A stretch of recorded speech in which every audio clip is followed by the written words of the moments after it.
Hey everybody, welcome back to Dee's Workshop. I'm Dee's. This is my workshop. Today we're going to start the part 3 of the no spill oil container. If you remember part 1 and 2, part 1 we cut out the parts, the top and the pot portion, and we married them together. Did our inside diameter threading, inside threading, and our outside threading, and we finished getting those two to thread together. That was the completion of part 1. It ran very long. It's a long video, but it was my first attempt at doing inside threading, so I went ahead and edited it that way. You'll see some nervousness, some excitement, and just some overall learning in that video. It was all new to me. Mistakes were made. I learned some things, but in the end we ended up with a product with 2 parts that the outcome came as I intended. They married together so we could continue on with part 2. Part 2, if you recall, we completed all 3 portions, the turning of all 3 of the pieces that need to be assembled together. That would be the pot portion. This is our inside threads, as well as the reservoir for where our oil cutting fluid will go. We completed the base. All it is a simple plug, but it will go on the bottom, and I think we're going to use some, I decided we can use silicone or we can use JB Weld. JB Weld is very permanent, and I thought let's go ahead and try the silicone idea. And I can't find definitive. I went to the hardware store. Most of it's for plumbing, kitchens and baths, things like that. I think I'm going to use some RTV. It's for automotive, and I have some, and it's supposed to be, well, you use it for gaskets and stuff. So I think I'm going to use that to seal the bottom onto the pot, the tube or the container portion of this oil pot. And finally, almost dropped it. And finally we finished the top. I think this turned out very well. I like the overall design. It's simple. It has a kind of a bullet, like a snub-nosed bullet look to it. Anyway, I'm going to leave it this way. I intended on putting a tube here. I still might someday, but I like this design. It's simple, yet I think it will be very effective. And ultimately, these 2 pieces will go together, and I may end up putting an O-ring in here, but to start with initial tests, I'm not going to use an O-ring. Just want to see how well it holds oil. Assuming my tip overs are going to be short and I'll pick it back up, well, I shouldn't get a whole flood of oil anywhere if I don't use a O-ring. But anyway, these 2 parts marry together, thread together just great.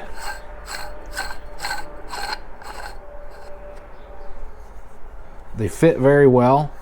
I'm not going for a no seam look, although if I achieve that would be kind of cool, but that's not what I'm going for. But if you look in there, if this thing lays on its side, imagine all this area down here. That's where the oil can lay. I mean, that's way more oil than you really need in a cutting fluid container anyway. You're not going to fill these things up or you will spill. That's just how it works. But that's going to be the idea. That way if this thing tips over, it's going to let the fluid just kind of ride into this portion here and keep it from spilling out the top. And then of course that will be siliconed on there. After assembly is complete and the silicone has set up and we're firm and everything's good, I do want to go ahead and mount this thing up one final time and either do a skim pass of turning or use some emery cloth or Scotch-Brite, clean up some of these nicks and dings. I don't want to take much off, but the idea is to clean this up so it looks a little more uniform. Right now I've got 2 different extrusions, and so the patterns from the factory just don't match, so this does need to be cleaned up to look better. But at any rate, that's going to start part 3. This is where we left off. We got these 3 pieces and we need to assemble them. Part 3 is the assembly of the epic no spill oil pot, original Dee's design, inspired by others. So hope you enjoy.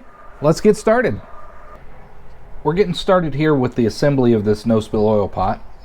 And what I decided I'm going to use, probably overkill, but I've got some high temp RTV silicone gasket maker sealant. It's made for a vehicle, should be oil resistant. I'm sure regular silicone would be oil resistant, or there's some. I did a little bit of reading, and some silicones aren't. They can break down with chemicals over time. Since this stuff is made for vehicles and gasket sealer, I'm going to go ahead and use this. And if it ends up leaking someday, then we'll just JB weld the thing. But for now, I'm going to try this since I have it. It's never going to get hot, but hey, if it does get hot out here, it gets up to 100 degrees, humid, this is going to hold up, high temp. So, we got a plan. Now, the next thing we need to decide before we go gooping that stuff up in here is this my final height? Do I want this to be a little shorter so it has less of a center of gravity? I think I do. But let's go ahead and assemble this and take a look.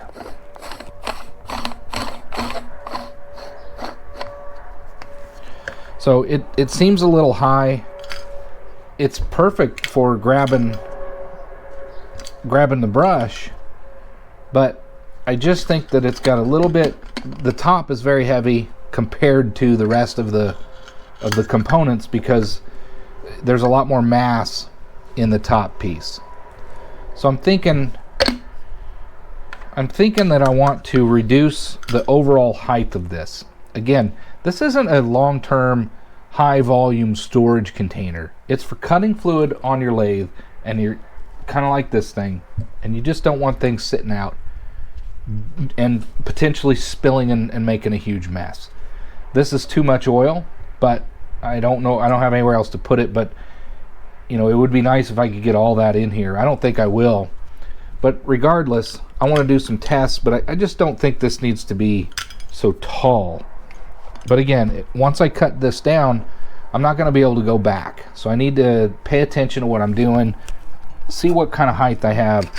Right now it is 5.5 inches tall, a little under 5.5 inches tall. It doesn't need to be that high. This one is 4.5 inches tall. It's an inch less for comparison. You know, 5.5, 4.5. I think taking an inch off of this one and get it down to this height, I think is going to make me happy. It just doesn't need to be that tall. So the next thing I'm going to do is cut this down, because I don't want this thing to be this tall, and clean it up, and then we're going to go ahead and proceed with gluing it up, let that set up with the silicone, and then we'll come back and finish all of our operations, which is really going to be consisting of turning this down, cleaning it up, and making it look great.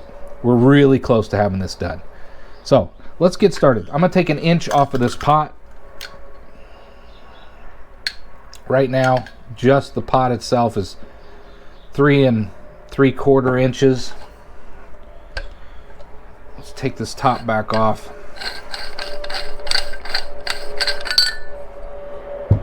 So this top is 3 3/4 inch. I think if we just made it, I was going to take an inch off, but if we just made it 3 inches,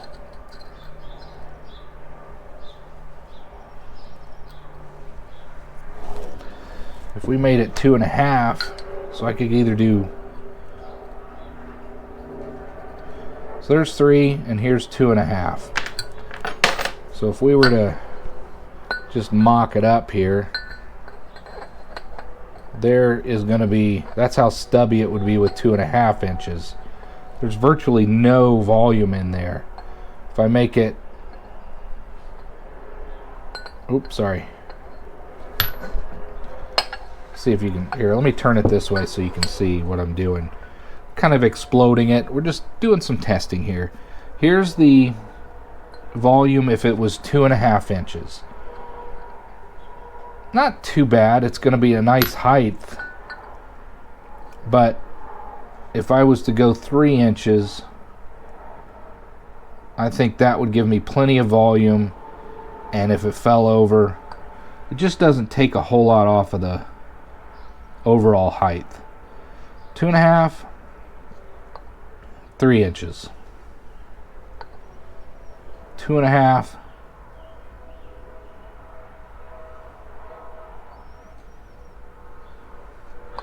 I'm going to do 3 inches. I can take material off, but I can't put it back on.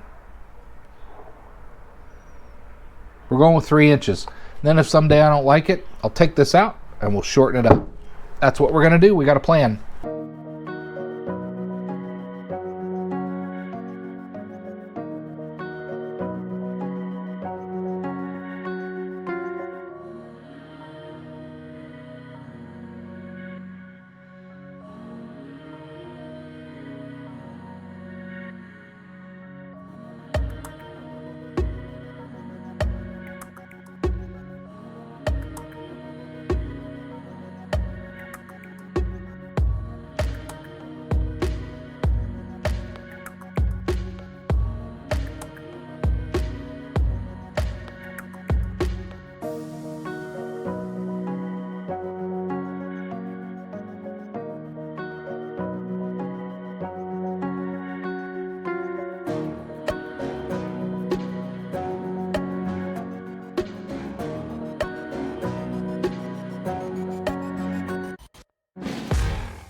We got this piece flattened down, cut to height. I think this is going to be a lot better. It's going to be a lot lower center of gravity.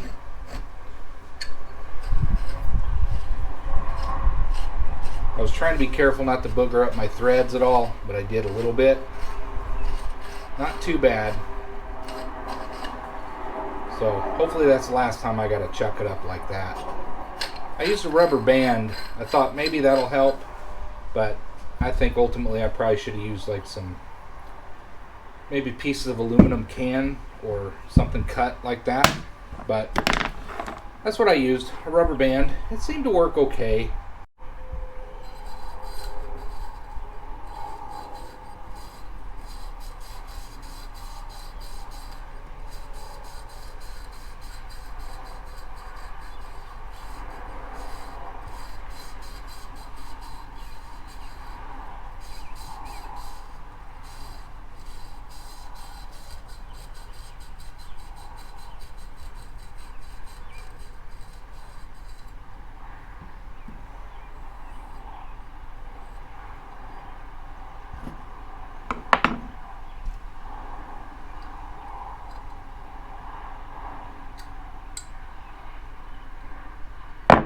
Let's see how this goes on here again. I do want it to be fairly smooth.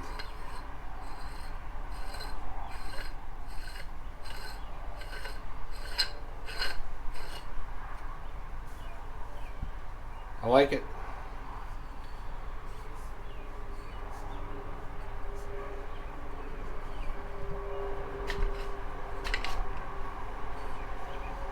Not too bad. That seam, it won't be hidden. I think what I might do is run a 60-degree angle just in that groove, just to make it known that that is a threaded joint. This side, I like it. I think I'm going to be able to make this one almost seamless. But anyway, there's our final height. We took off about 1 inch of material. Here's what we took off of there.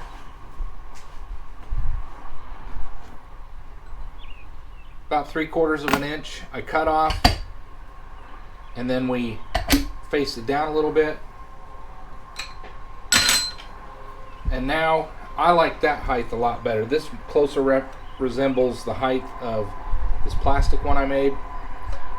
Let's put our brush in there and see what that's going to look like. Oh yeah, plenty of height.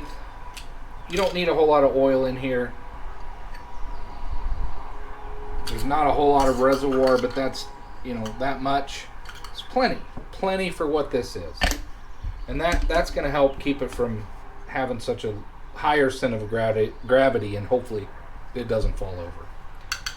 Okay, now we are ready to assemble, and the first thing to do with assembly is to use this silicone on the base and get these two parts married together and curing, because this will take a day or two before I can get back out here to continue on.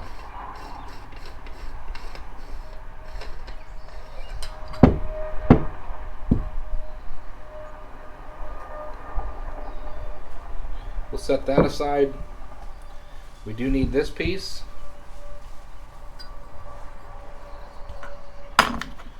And we need our silicone, and we're just going to do it. This is pretty clean. I'm going to get some rubbing alcohol, and we'll clean this up before, you know, as best we can. Give this the best shot that we have.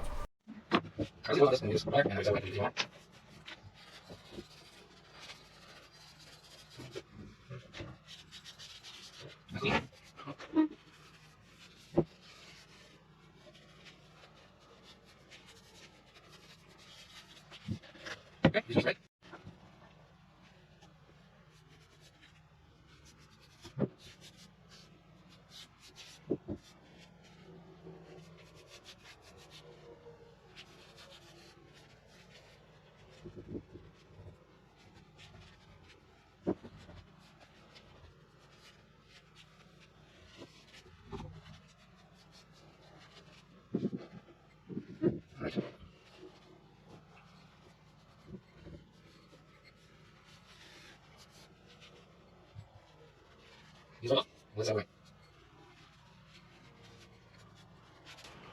There we go. That'll either hold oil or it won't.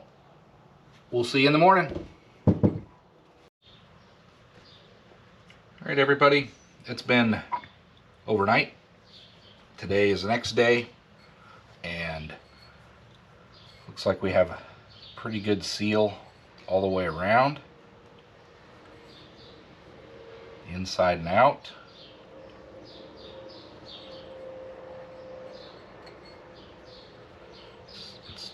It's set up.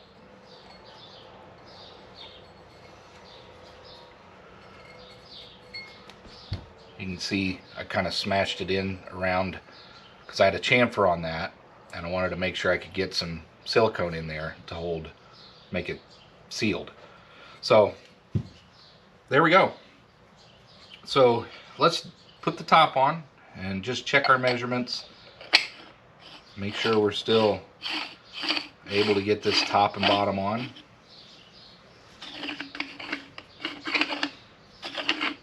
I do have, my threads are a little boogered up. I'm not gonna do that again with the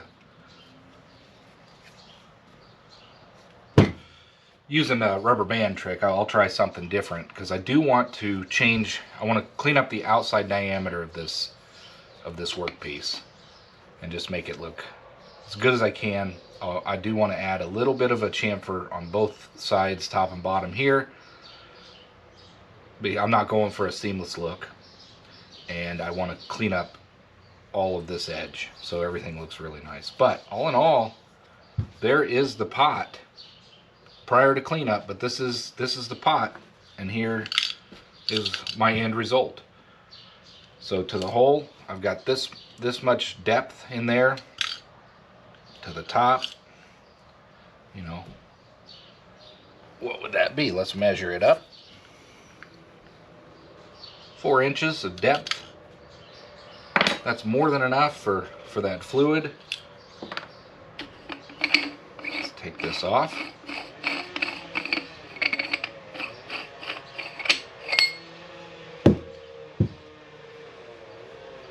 Does this fit in there?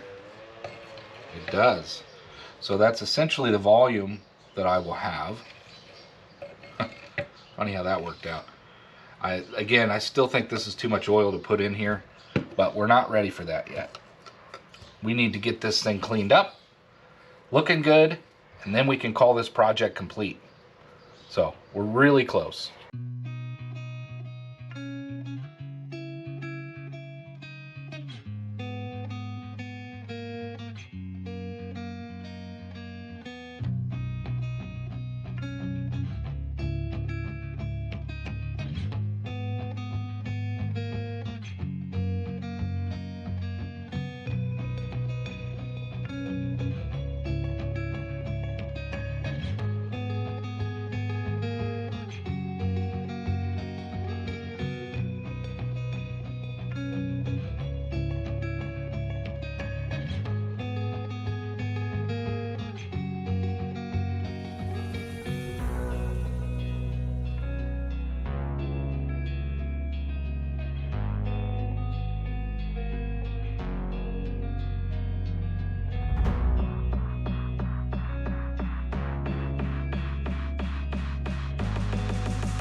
All right, that's good enough. I'm not going to take any more off. I got one little blemish here,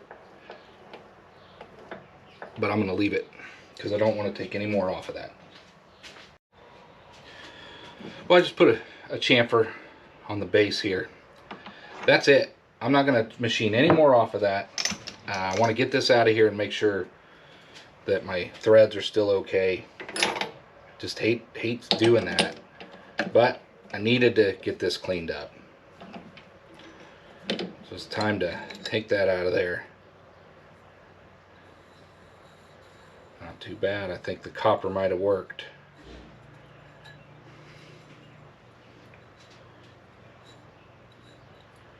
Got a little on the top, but I think I got something for that. All right. Next, I want to finish cleaning this side up and put a little chamfer on there.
All right, everybody, this is going to be the conclusion of my no spill oil pot, part 3.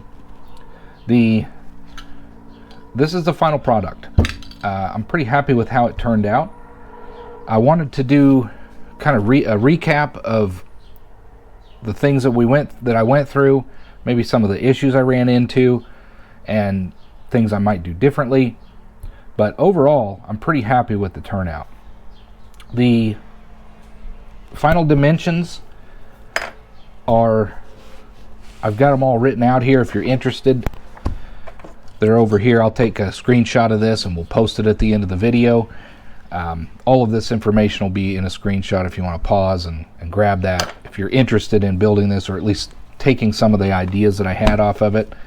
But if you're interested in making one of these yourselves using my starting point, you can always change this as you go.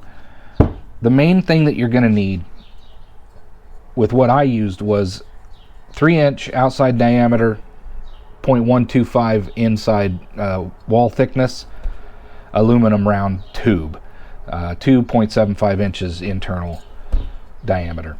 This was the base of the pot, rather than taking the solid billet and chewing out a whole bunch of material. Ended up not wasting nearly as much. I thought I would use this whole part. Now you're also going to need some round stock. This is 3 inches solid aluminum round bar, and now I still have plenty for another project. If you're looking to purchase this, I would suggest you get 4 to 6 inches of the tubing and at least 3 inches of the round solid aluminum. That will give you plenty to work with, I think, all of your materials here. The top of this ended up being 2 1/4, and then you got the base, which is another 1/2 inch, so maybe get 4 inches, so you got enough material for the top and the base, because I use this for both. But other than that, you just need to have the typical tools that you should already have in order to turn all this down. You will need some silicone, JB Weld, RTV, whatever you decide to use to mount your base. You're going to need that as well. You'll need a good solid boring bar. You'll need internal, you need to be able to turn threads. Your lathe needs to be capable of that. You need to turn inside threads, outside threads. So you need to make sure you can, or you're willing to try that. And just your basic turning tools to clean it up, make it look nice. I did some final steps here you just saw to clean it up and make it look as nice as I could. I left a little blemish there to remind everybody that it's homemade, and I didn't want to take any more off. I ended up putting a chamfer where the two pieces meet, just to make it pronounced and to state this is a top. It's not part of the thing solid. My line almost disappeared where the RTV mounted the base into the tube, but overall I really like how this turned out. The height is just fine. You can knock it over, but if you do, it's hopefully got enough reservoir in there to keep the oil from spilling out. The final dimensions of the top, we'll go through this real quick.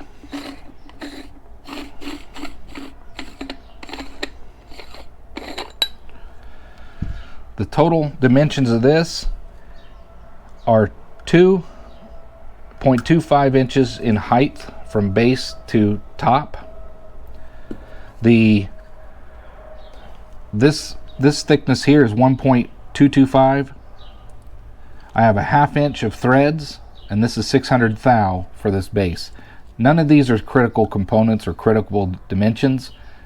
So really what's critical is getting your ID threads and your external threads, getting those to screw together and be the right dimensions and everything. Otherwise, you can take liberties with all of your dimensions, your patterns, your design, however you want this thing to turn out. Keep that in mind. The overall top of the base is 4.5 inches, and that's from 3.32 inches from top to bottom. inside, that is 2.3736. Width is 2.977 because I shaved some down. The internal width is 2.742. The overall height with the top, that is 4.5 inches. So top to bottom ends up being right at 4.5 inches tall. That's it on the final dimensions. Again, I'm going to take a picture of this for you to, if you're interested at all how it came out, what my dimensions ended up being, and you know, if you're wanting to tackle something like this, or just use it to inspire yourself to make something different.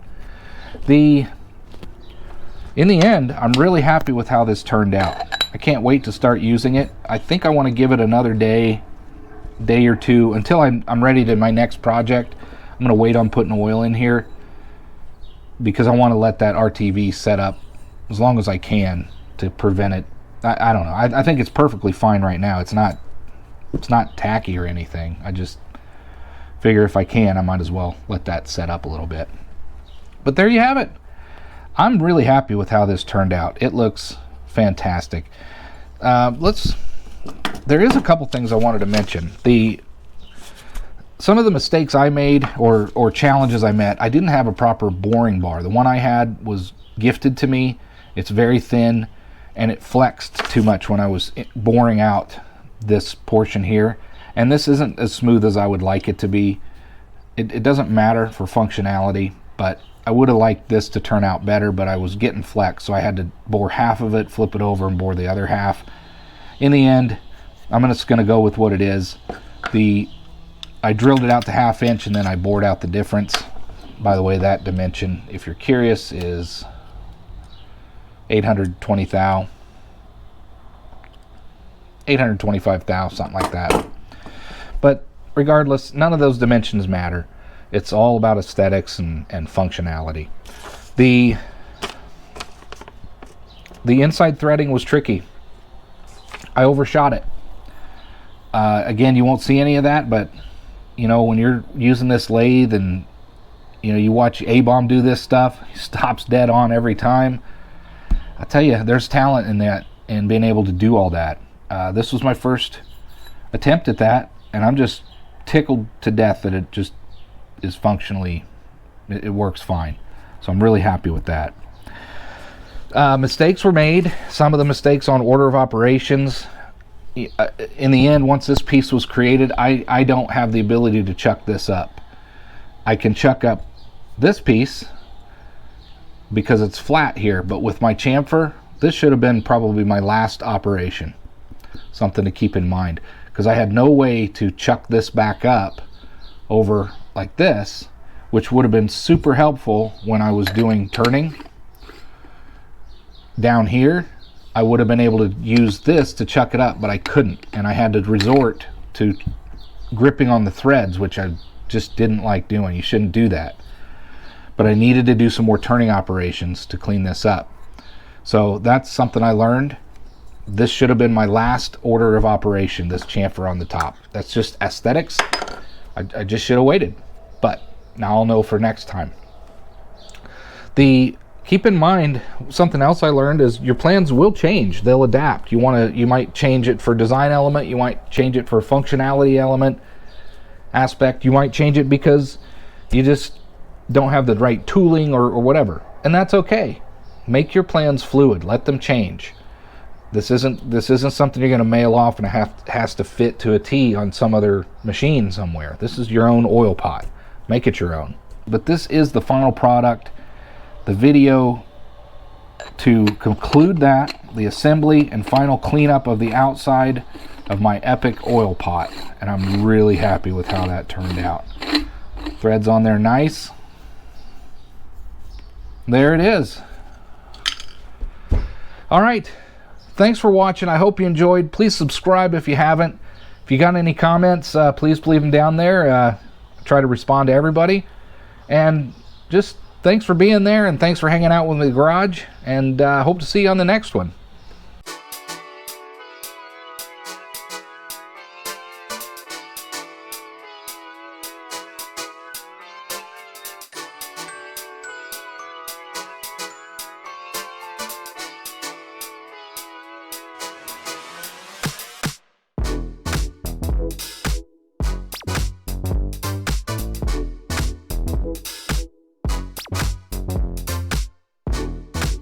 you.